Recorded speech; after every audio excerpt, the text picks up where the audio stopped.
On 10 August, after 47 days of fighting in Korea, the tide of battle in the Pusan beachhead is ebbing and flowing for both sides.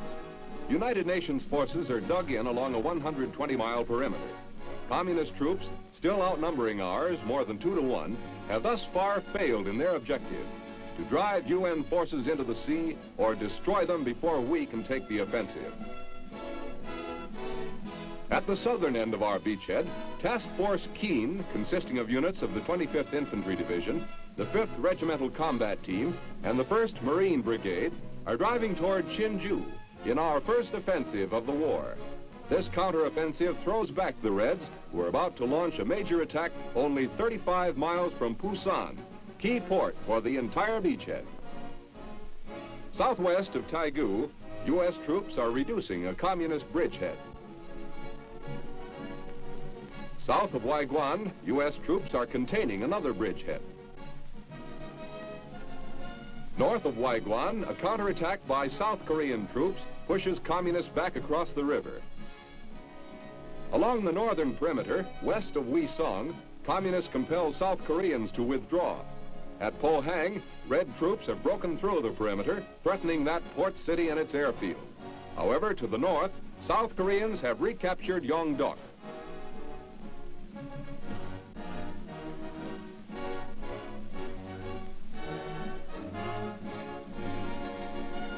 In the air, Air Force, Navy, and Marine planes are giving support to ground troops along the perimeter.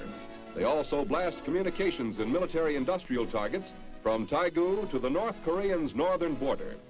Guns of United Nations ships also help in this mission. The struggle to defend the beachhead is a furious one, but we are holding.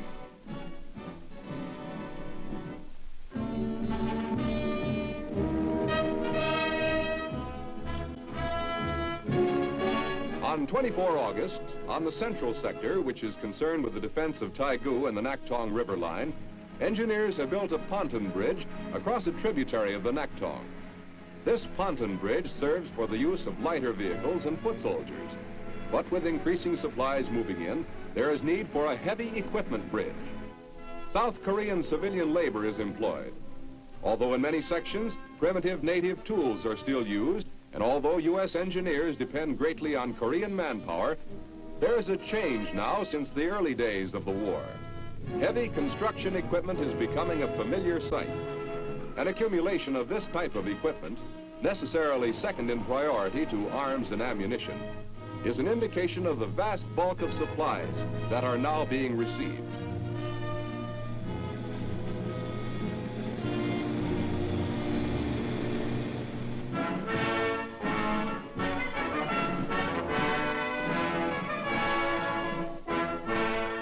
On 29 August, the British aircraft carrier Unicorn moves into Pusan Harbor. On deck are British troops bound for the Korean battlefront. Within a week, they are rushed to fight alongside 1st Cavalry troops east of Waiguan to help stop a threatened breakthrough along the Naktong River. These troops are the first infantrymen of a foreign nation to join in the United Nations police action. They are members of the Argyll and Sutherland Highlanders, composed largely of Scotsmen and the Middlesex Regiment, most of whom hail from the London area. Almost all of these Britishers have served in Hong Kong for 6 months, where they underwent rigorous training in hilly country very similar to that of Korea.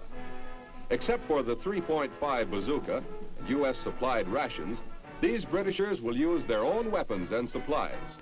Their uniforms are jungle green, with only the regimental pipers wearing the kilts, which won the Scots the nickname, the Ladies from Hell.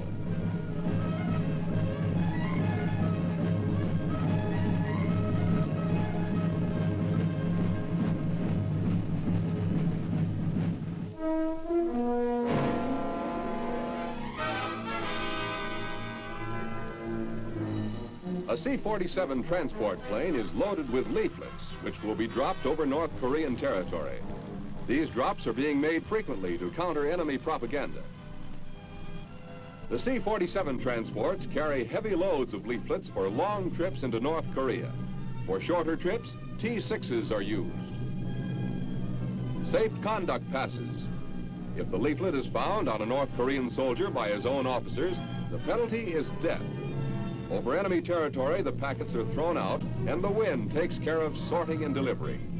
Enemy captives report that these messages are often memorized to avoid the danger of having the leaflet found on the person.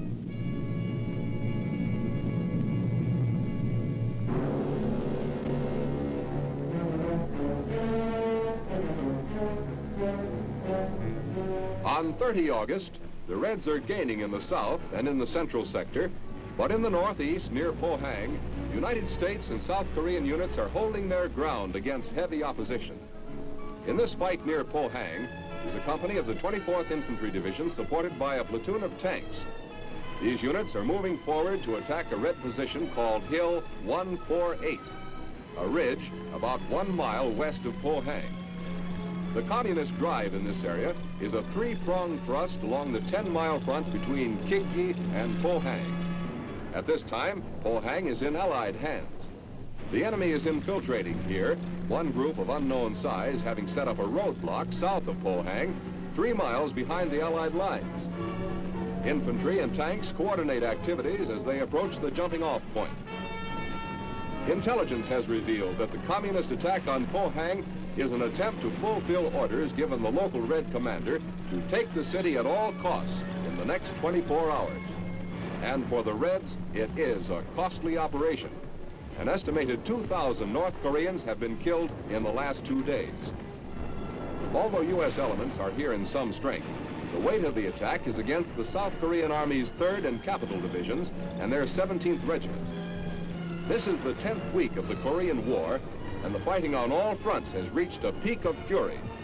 Although at this time, military spokesmen are mentioning early offensive moves, the present situation does not appear optimistic. Enemy fire is encountered.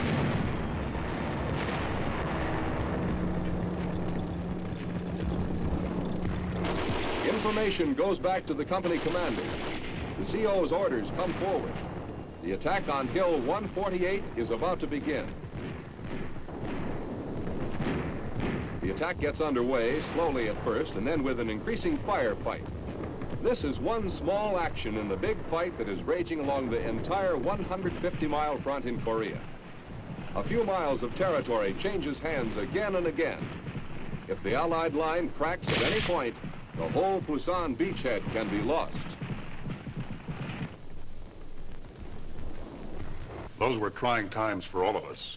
Our troops jammed into the small area of the Pusan perimeter, defending against great odds, and at the same time, building strength for the eventual offensive. Lieutenant Tom Dreisenstock was there. Tom served as a platoon leader with the Army's 24th Division. Tom, tell us what the defense around the perimeter was like. The defense around the Pusan perimeter consisted mostly of a plugging action. In other words, moving a division into the perimeter to fill up a gap penetrated by the enemy.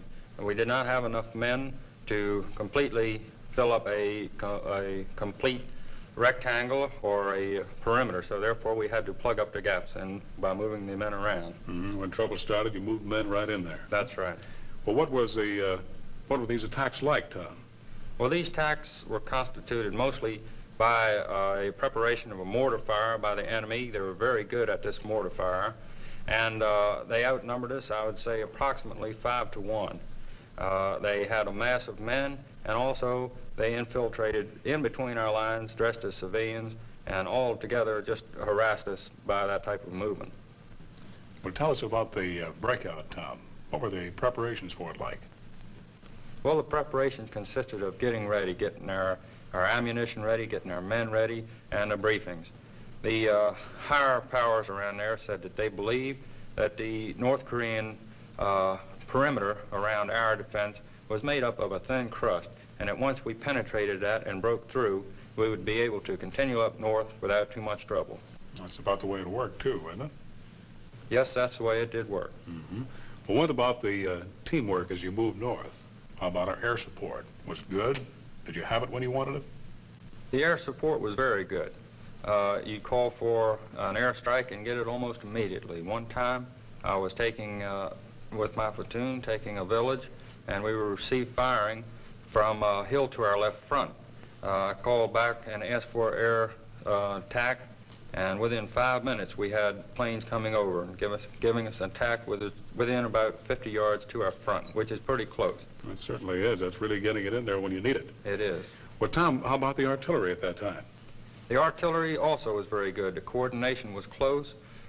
They gave us very good fire, accurate fire, and the North Koreans were scared to death of the white phosphorus which they fired.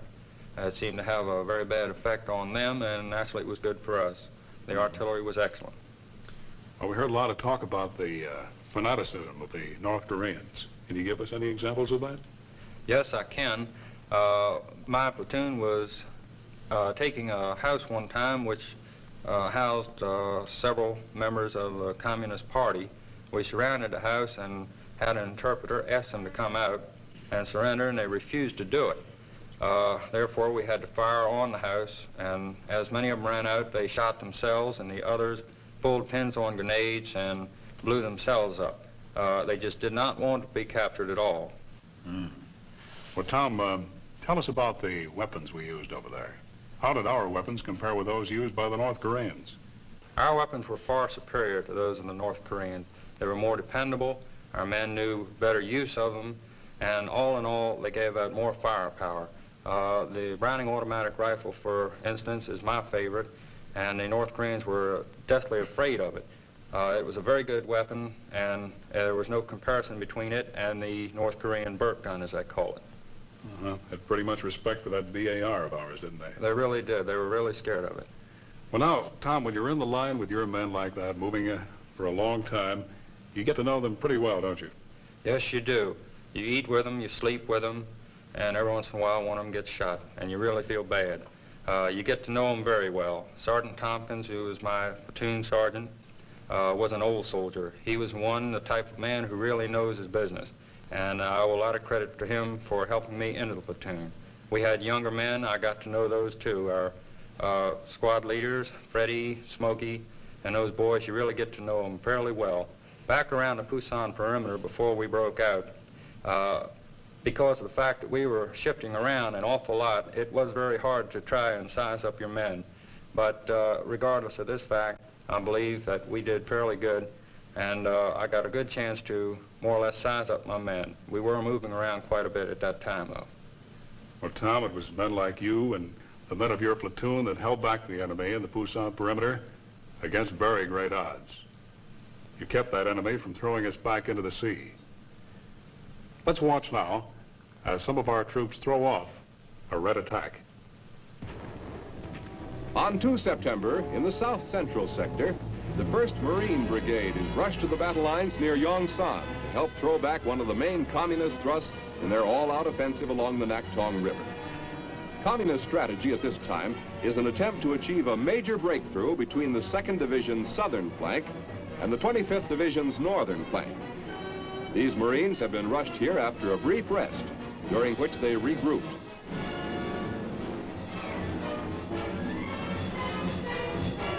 The Marines move up the high ground they must retake to secure their sector of the counterattack. The enemy is holding his fire momentarily. The Marine counteroffensive has been coordinated with the 2nd Division, the entire action being 5-pronged.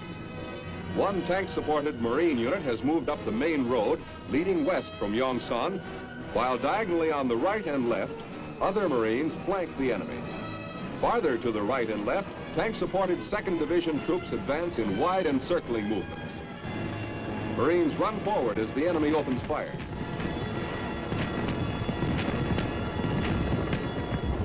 A wounded Marine runs back for aid. Other Marines resume the attack, moving slowly and waiting for the enemy to reveal his flanks and main position. Despite North Korean tanks, mortars, and automatic weapons, the assault continues.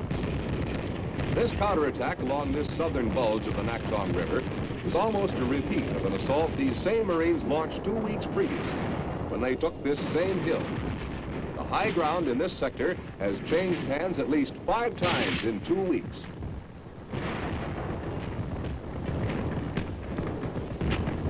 The Marines form a base of fire to drive the enemy off. The line builds up, and so does the firepower.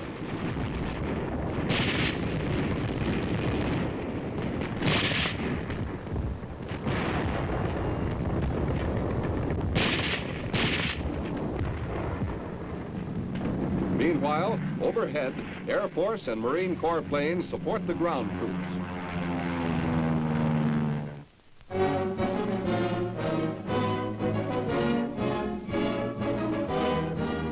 Carrier planes are ready for another strike on inland targets. Rockets are of particular interest at this time. 3 different types are being used. One of the first super explosive types to see service in Korea was the 5-inch Holy Moses. Later, the 11.75-inch Tiny Tim proved highly effective on bridges and similar large targets. The most recent arrival is the Navy's 6.5-inch Ram. Constant activity on these carriers has not dampened the crewman's sense of humor.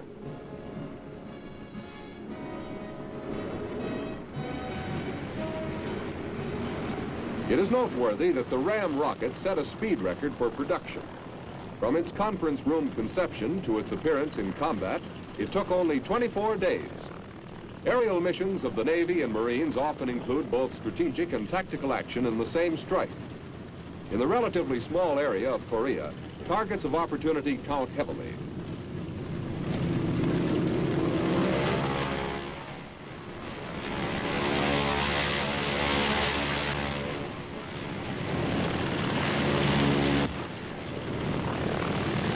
Gun cameras record targets of the carrier planes.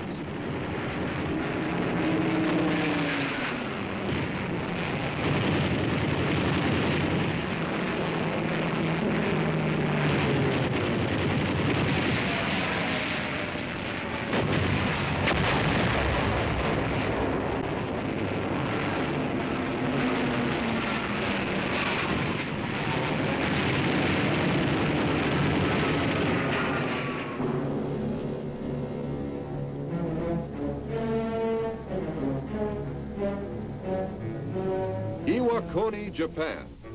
A B-26 raid is in preparation during the week of 6 September.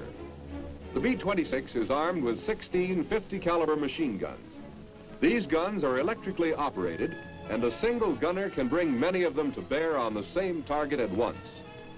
The B-26 can carry a 5,000-pound bomb load, or 5 of these 1,000-pounders.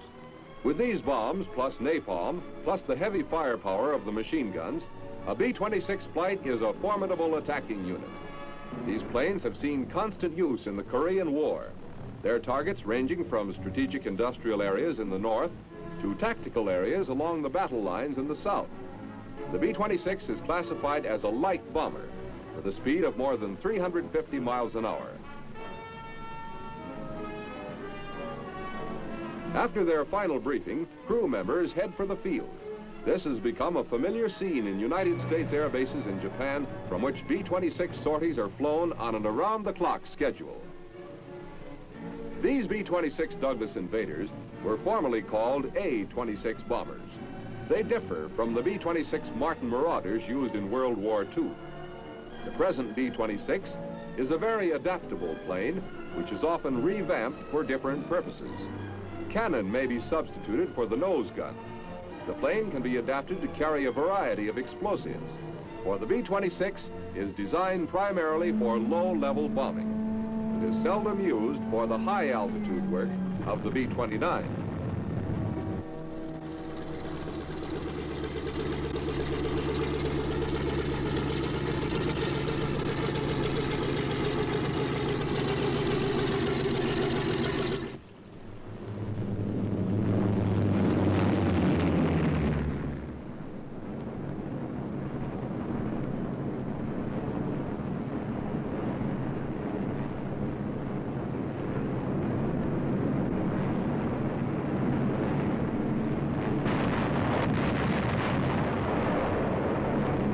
Targets are in the area of Seoul during the first week of September. The little flashes of light on the ground are tracers from the B-26 machine guns. Occasionally, enemy flak comes up at the planes. On 7 September, the U.S. Air Force flew 625 sorties in 24 hours.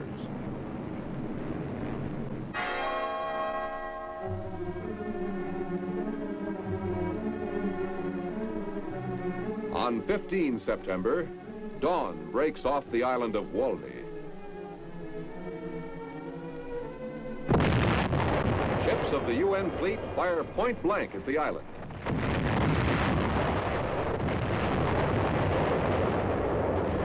Rockets join the softening up process.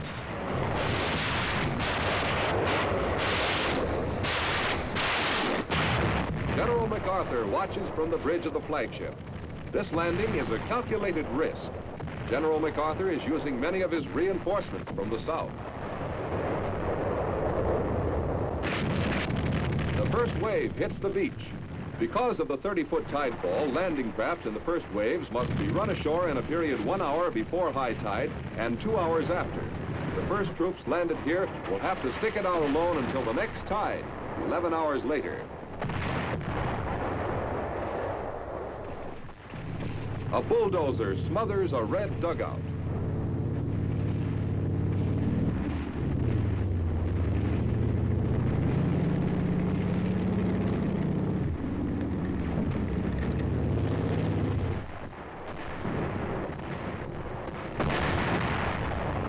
A firefight begins.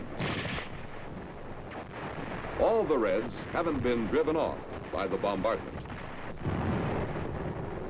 Captives are stripped to prevent concealment of weapons. Others are a little more formal.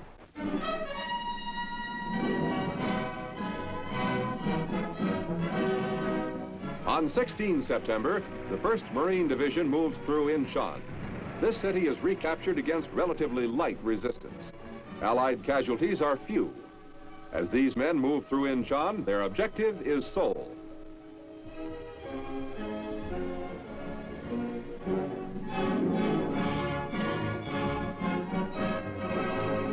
There are 2 Allied moves on Seoul, one from the south and another sweeping around from the north across the Han River.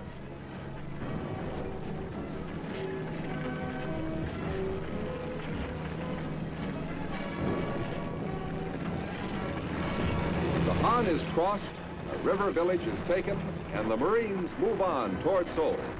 But there is bitter fighting ahead. Seoul is heavily defended. As these vehicles move on toward Seoul, the Marines have a message for the Reds. Enjoy yourself. It's later than you think.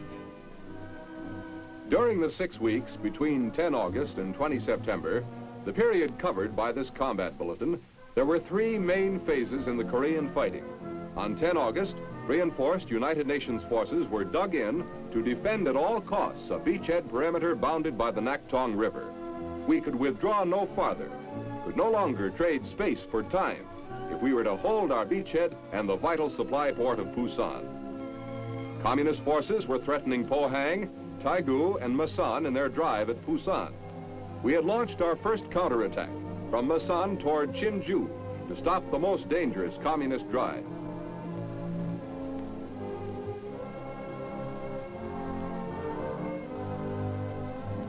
On 1 September, the Communists launched their biggest drive of the war, all along our beachhead perimeter. It was an all-out effort to take Pusan, eliminate our beachhead in Korea, and destroy United Nations forces. We were being pushed back again toward Masan. Taegu was in danger from the north and south, and Pohang was being taken and retaken.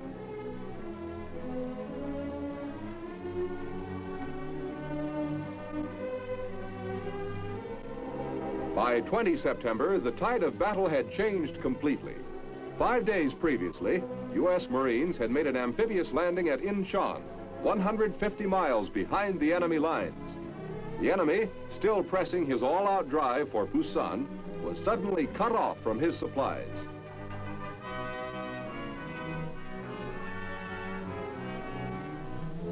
On 20 September, U.S. Marines were entering the outskirts of Seoul as U.S. 7th Division infantrymen fanned southward to head off communists retreating from the southern front.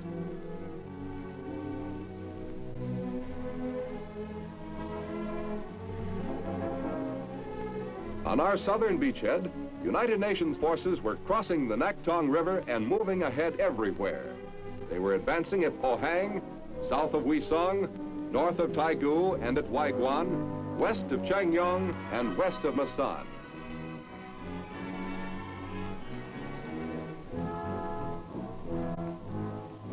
We had held our beachhead. Now we were on the offensive, and it was the beginning of the end for the communist invasion of South Korea. From 20 June to 20 July, attention in Korea is focused on Kaesong, site of ceasefire peace negotiations. The first meeting is scheduled for 10 July. The UN negotiators establish a base camp near Munsan, commuting to each of the conferences at Kaesong. On 21 July, the Communists request a recess in the peace negotiations. It has become apparent by this time that the Reds are staging a buildup of force above the neutralized Kaesong area. However, during this period, only minor changes occur in the Korean battle line as action is confined to patrols and minor clashes. This limited fighting continues as further truce developments are in the offing.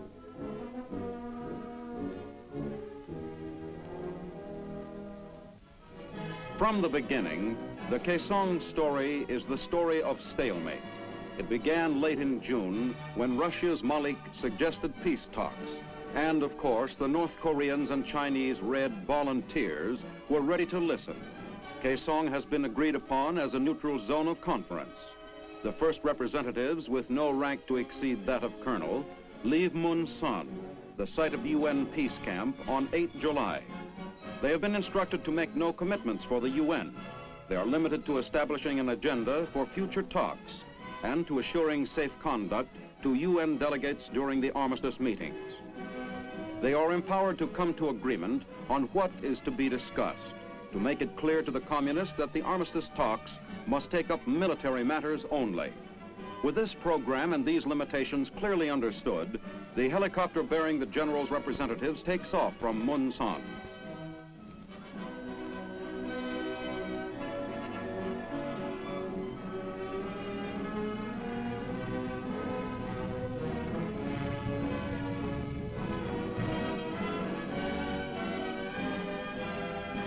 At Kaesong, the letter W, which marks the landing strip, is taken to mean welcome.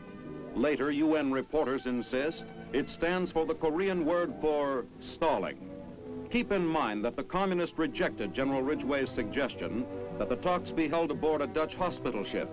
They requested Kaesong, within their own lines, as a neutral meeting place. Nevertheless, the UN negotiators follow their host to the courtyard with open minds. The uniformed Chinese woman turns out to be not a high official, as was first supposed, but a competent interpreter.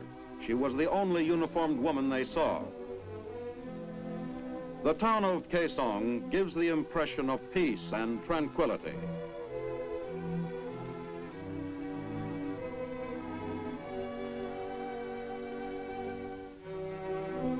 Early pictures of the Conference on Agreement reveal nothing of the tension that prevails, of the long arguments over simple matters of procedure, nor do the UN representatives return to Munsan with much that is significant for the waiting reporters. Their attitude, their poker faces, seem to say only, wait and see. But it was later learned that during that first conference, and the one of 11 July, the communists took pictures of UN representatives being stopped at roadblocks by armed Reds. Those pictures, widely distributed throughout Asia, suggested that vanquished UN forces were seeking peace from their victorious enemy. Totally unaware of this, Admiral Joy leaves Munsan for his first meeting with the North Koreans and representatives of the Chinese communists, who have given up the pretext of being volunteers and do most of the talking.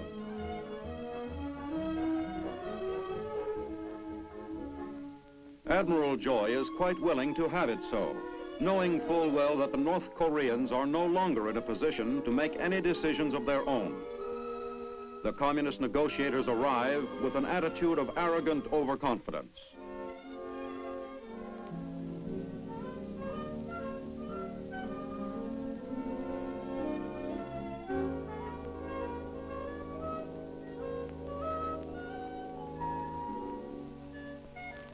Even while the first armistice talks begin, armed Reds are in evidence within the very shadow of the conference room. True, no guns are drawn, nobody gets hurt. But the propaganda value of these pictures also taken by the Reds and distributed throughout Asia, do irreparable harm to the stature of UN forces, the same forces which had, in truth, inflicted losses on the Reds to a ratio of 100 to 1.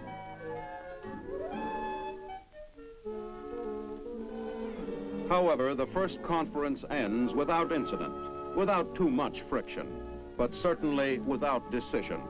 Admiral Joy could only say the talks would continue so long as there was the slightest hope for agreement.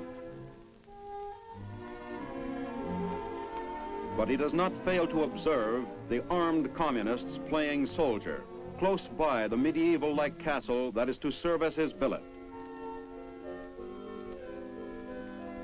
An imposing pile of stone inside of which somebody had forgot to put a latrine. But petty annoyances do not prevent the Admiral and his staff from relaxing after this first historic meeting. He is obviously aware that the Orientals will bargain with characteristic deliberation, whether they truly want peace or only time to regroup their scattered forces. Even at this first meeting with Admiral Joy, the Reds ignore General Ridgway's request that the talks be confined to military matters. But when Admiral Joy and his staff return to Munsan, the door to peace is not slammed shut. It is still ajar. Neither the delegates nor General Ridgway's staff have much to say to the anxiously waiting UN correspondents. But the reporters do learn that the Reds had full press representation at the meeting. The UN correspondents are quickly promised that they will be allowed to attend all future meetings. In a few minutes, we'll return to our film and the story of the truce negotiations at Kaesong. But first, we'd like you to meet Sergeant Jim Heidenreich, who was a combat engineer and a rifleman with the 1st Cavalry Division in Korea. Well, Jim, you saw this town of Kaesong, didn't you? Yes, sir. Well, what was it like? Well, Kaesong, before the war especially, was a beautiful town. It's known as one of the most beautiful in that part of the East. It's a western city in all aspects. It has modern conveniences, had streetcars, and so forth, electricity. Well, that's something a lot of us didn't realize, Jim. Well, now let's talk about you. What was your job with the 1st Cav? I had a anti-tank and mine platoon. Anti-tank and mine platoon is something new in the Army. It is a more or less engineer troubleshooting team attached on an infantry regiment level. Our job was to go out with the infantry, remove mines, lay mines, in some cases pick up booby traps and actually lay them. Well, that's not the safest job in the world, Jim. No, it wasn't. Well, now, there were other combat engineers with the 1st Cavalry Division. There were a lot of jobs to be done. And perhaps one of the most important, Jim, was bridge building. Isn't that right? That's true. In engineering, bridge building is always important. I remember just north of Chunshan, the 8th Engineers, attached to the 1st Cavalry, had been ordered to build a bridge across the Pukhon River. It was necessary to build a bridge to get the troops across the Pukhon to a staging area for the attack to the north to the Iron Triangle area. The engineers worked for 4 days under adverse weather conditions. Well, 4 days and 4 nights, because they had to work at night under floodlights. Under floodlights? Under floodlights, and you can really appreciate that when you realize that they were located 200 to 300 yards ahead of our front lines and had for security a company, the 16th Recon, to support them and protect them. And they were under constant harassing mortar fire and long-range machine gun and rifle fire for the entire time. Now, this bridge meant we could get our tanks and our infantry across and keep on going, huh? That's correct. Of course, it's history now. They actually crossed the river, made the attack north, and were successful. And they could not have been done without the engineers. Well, when our infantry tank teams moved out, Jim, certainly the engineers were with them. That's true, and it's not as well known, but actually the engineers can be said to spearhead such advances. On your tank infantry patrol and any of your tank infantry assaults, the 1st tank is an engineer tank. It's supposed to have only engineers on it. It'll have from 1 to 3 engineers on it with mine detecting equipment. If they get into an area where it is known that mines exist, they'll dismount, go forward and clear a lane ahead of the tanks and the infantry. Or if they hit a mine, of course, they'll dismount and clear a lane for the assault. So they can be said to spearhead it, in as much as the attack can only go as fast as they go if it's in a mined area. Well, Jim, you've given us a good idea of the work of the combat engineers with our riflemen in Korea. But now let's talk about you. What are you doing now? I'm a senior instructor in photogrammetry, or rather map making, at Fort Belvoir. Fort Belvoir, Virginia? That's Home of the correct. engineers, right? Home of the engineers, that's right. Well, thanks again, Jim, and a lot of luck to you. And now let's return to Korea in July and August of 1951 and resume our story of the truce negotiations at Kaesong. But even as the delegates returned to Kaesong, accompanied by the press of the some 16 nations with troops in Korea, it seems that the Reds are preparing a strange welcome indeed. They did not intend to give up the power and propaganda of a single red voice, crying its slanted news to the outside world.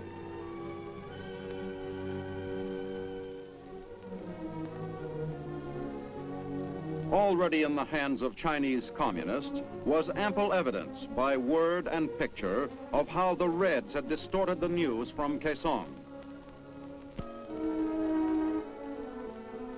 For while the conference thus far had not even discussed the agenda originally agreed on because of the haggling of the Reds, Peking radio and newspapers were avidly reporting each meeting as a failure of the UN negotiators to meet honorable terms of the victors. This impression had to be corrected. General Ridgway bids goodbye to the correspondents.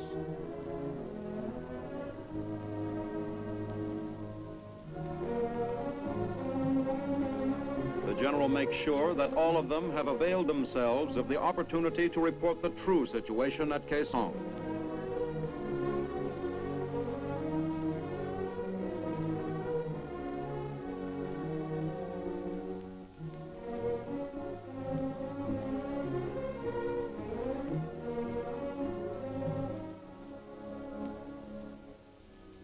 But outside of Kaesong, they encounter a situation that shocks the free world. The reporters are met and stopped by armed Reds. This commissar of press relations is telling the correspondents of 16 United Nations that the world will hear of the armistice talks through the truthful communist press. Not in the history of modern ceasefire negotiations has there been such a crude breach of international law and ethics.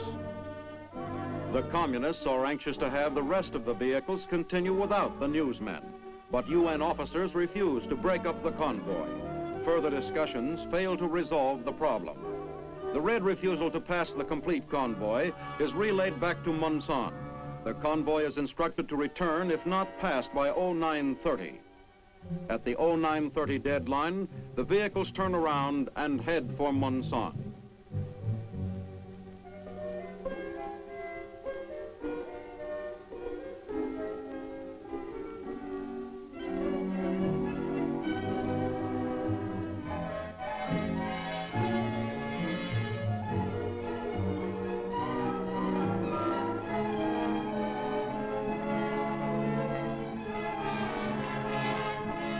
They promptly make their report to General Ridgway of the high-handed treatment they had received at Kaesong.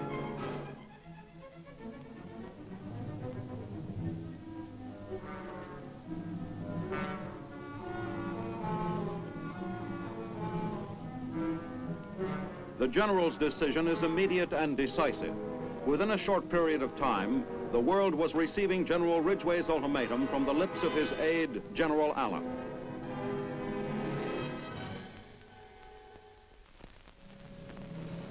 This is Brigadier General Frank A. Allen, Jr., United States Army, Chief of Information, United Nations Command, Advance Camp in Korea, broadcasting a message from General M.B. Ridgway, Commander-in-Chief, United Nations Command, to General Kim Il-young.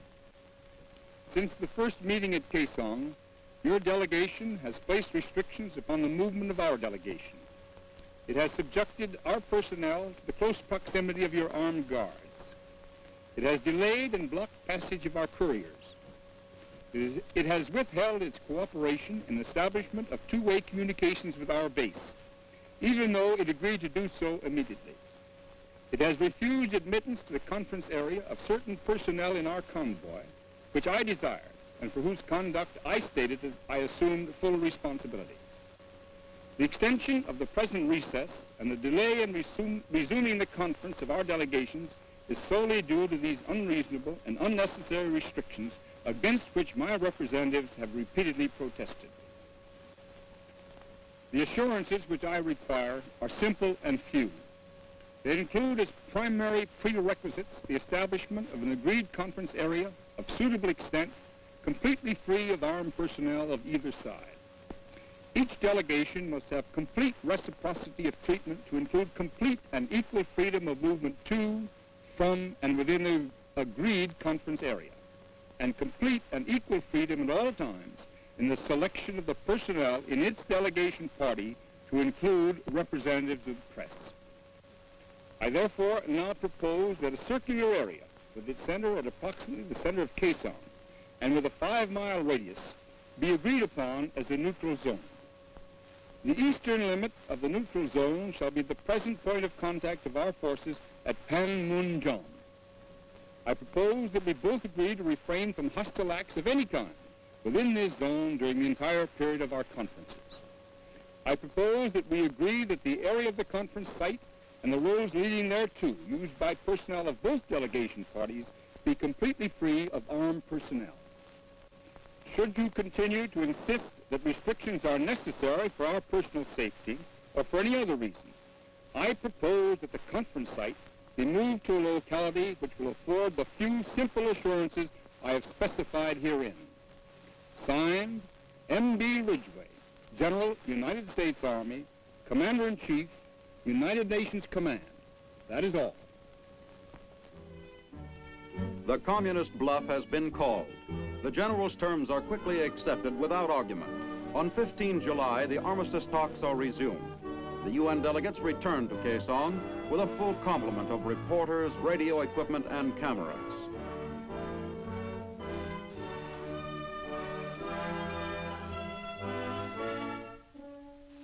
From now on, no white flags will be carried to be misinterpreted by enemy press, and only the agreed-on minimum of red MPs are cited. Although the Reds attempt to belittle the controversy that stalled negotiations, the UN delegation is relieved of the tension created by the ominous presence of the Reds' submachine guns. The inscrutable communist delegates give no indication that they have been caught red-handed trying to pull a fast one. Admiral Joy is hopeful of progress now, since the Reds have made their first definite concession. But though the UN correspondents now have freedom of activity, they are hard put to keep busy during the days of 15 to 21 July. The conference produces little that is newsworthy. There is, however, one happy result. For the first day within 53 weeks of fighting, 24 hours pass in which not one U.S. soldier is killed. It seems evident now that at least the communist reporters and cameramen are ready and anxious to be friendly. Another conference ends with the Reds insisting that the military demarcation line must be at the 38th parallel, and they insist on discussing political matters that must be left to the UN Assembly. The communists have given the UN negotiators assurance of complete freedom of movement within a half-mile radius of the conference building and in the neutral corridor from Mun San. Telephone communications are set up from Khe Sanh to the Mun San peace camp.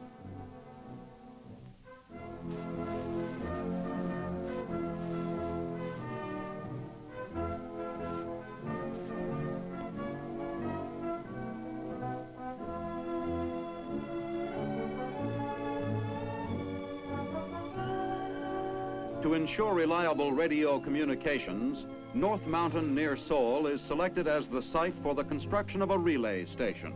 This station is part of the radio network connecting Mun San with 8th Army headquarters in Seoul and General Ridgway's offices in Tokyo. The altitude of the mountaintop reduces interference by surrounding hills and increases the effective range of the station. While the ceasefire talks are going on, UN commanders are keeping close contact with the enemy in the field and preventing him from gaining ground.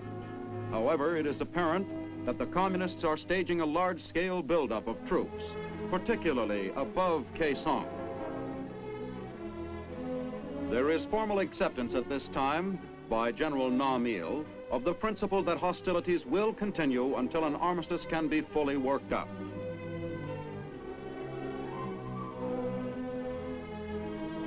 These armed Chinese being chased from the conference area are forerunners of more who will later march through Khe Sanh and cause still another ultimatum.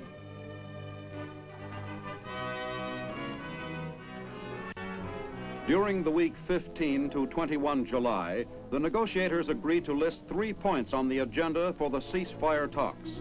1, the physical details of stopping the fighting.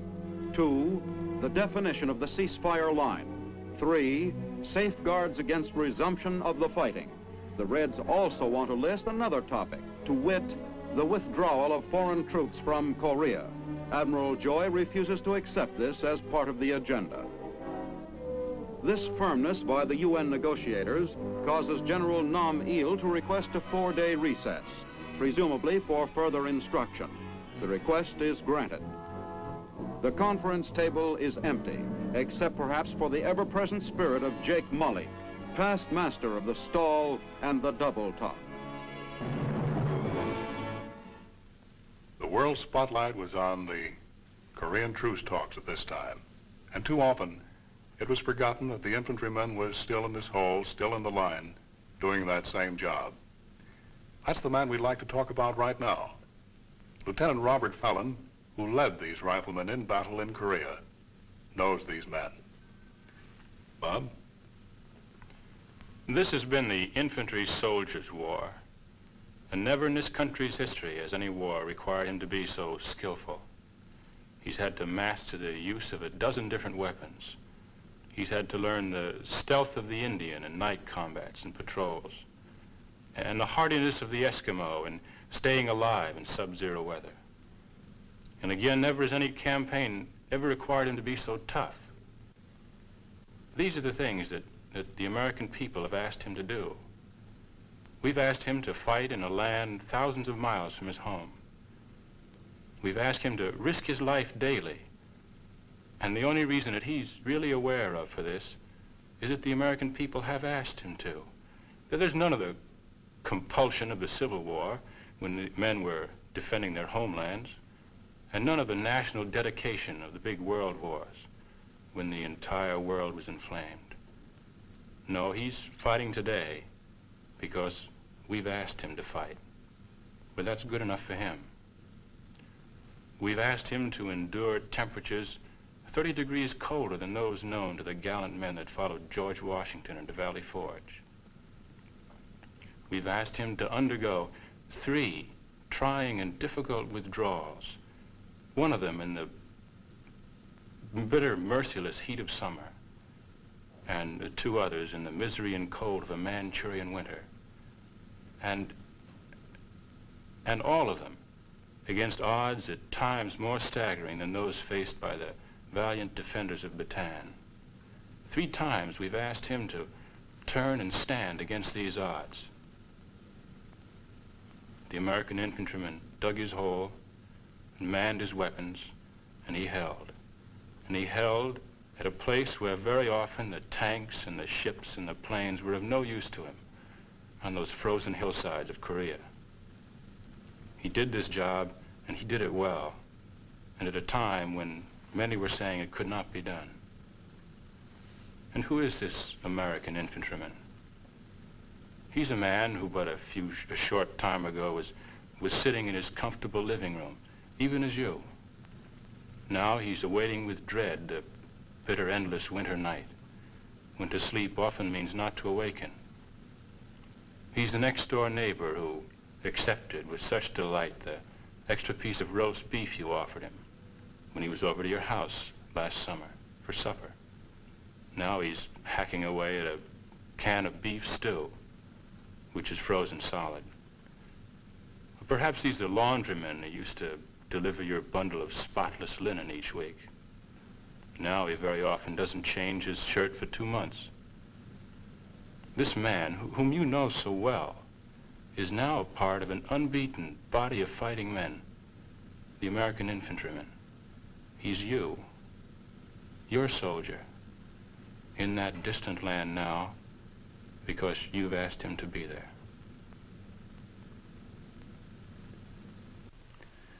There's nothing anyone can add to what Lieutenant Fallon has said. Thank you, Bob. And thanks, too, to Sergeant Jim Heidenreich, who appeared earlier in our program. Next week, we'll have the final program in our Big Picture series. We'll show you what patrol action was like in Korea. You'll see an infantry attack on Hill 1179. You'll see the return of refugees to the city of Seoul. And with us next week will be 2 Signal Corps combat cameramen, 2 of the many cameramen who filmed the Big Picture in Korea. This is Captain Carl Zimmerman, inviting you to be with us then.